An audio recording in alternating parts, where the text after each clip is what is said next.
Atladara police મથકની ટીમની નિષ્ક્રિયતાના કારણે શ્રમજીવીનો જીવ જોખમમાં હોવાનું સામે આવ્યું છે। વડોદરા શહેરના અટલાદરા પોલીસ મથકના થાણા અમલદાર અને તેમની ટીમની નિષ્ક્રિયતાના કારણે શ્રમજીવી રાજુભાઈનો જીવ જોખમમાં હોય તેમ લાગી રહ્યું છે। સમગ્ર બનાવની વિગત એવી છે કે વડોદરા શહેરમાં ખિસકોલી સર્કલ પાસે આશાપુરી ફેબ્રિકેશન નામની દુકાન આવેલી છે। ત્યાંના પંકજસિંહ રાજુભાઈને મજૂર તરીકે રાખી કામ કરાવ્યું હતું, જેના 80,000 રૂપિયા ચૂકવવાના બાકી હતા। 2 વર્ષનો સમય વીતી ગયા છતાં પણ પૈસાની ચૂકવણી ન થતાં ગતરોજ રાજુભાઈ પૈસાની માંગણી માટે ગયા હતા। આ સમયે રાજુભાઈ પર હુમલો કરવામાં આવ્યો હતો। તીક્ષ્ણ હથિયારથી હુમલાના કારણે રાજુભાઈ ઈજાગ્રસ્ત થતાં તેમને સારવાર અર્થે સયાજી હોસ્પિટલમાં ખસેડાયા છે। જોકે આ ઘટનાને કલાકો વીતી ગયા છતાં અટલાદરા પોલીસ અત્યાર સુધી નિવેદન લેવાની તસદીર નથી લીધી તેવું રાજુભાઈ જણાવી રહ્યા છે। वो सर में पैसा लेने के लिए गया था तो वो 4-5 जन थे। वो लोग मेरे को चक्कू मार दिया, मेरी भाभी का भी सर फोड़ दिया, मेरे भाई का भी सर फोड़ दिया, मेरे को चक्कू मार दिया।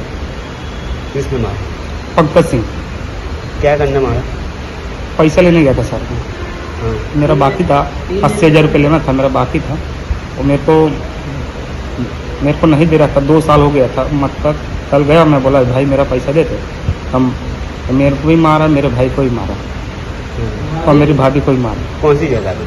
खिसकोली सर्कल, बापूनगर અને આશાપુરી ફેબ્રિકેશનનું નામ છે એનું દુકાનનું નામ। सर मेरे को मेरा पैसा चाहिए और जितना मेरा नुकसान हुआ है उसका भरपाई उसे देना पड़ेगा। सेठ का नाम क्या है? पंकज सिंह। સમગ્ર મામલે તીસરી આંખ ન્યૂઝ નેટવર્કની ટીમે અટલાદરા પોલીસ મથક પોલીસ ઇન્સ્પેક્ટરનો ટેલિફોનિક સંપર્ક કરતા ફોન રિસીવ ન કરવાના કારણે સંપર્ક થઈ શક્યો નથી।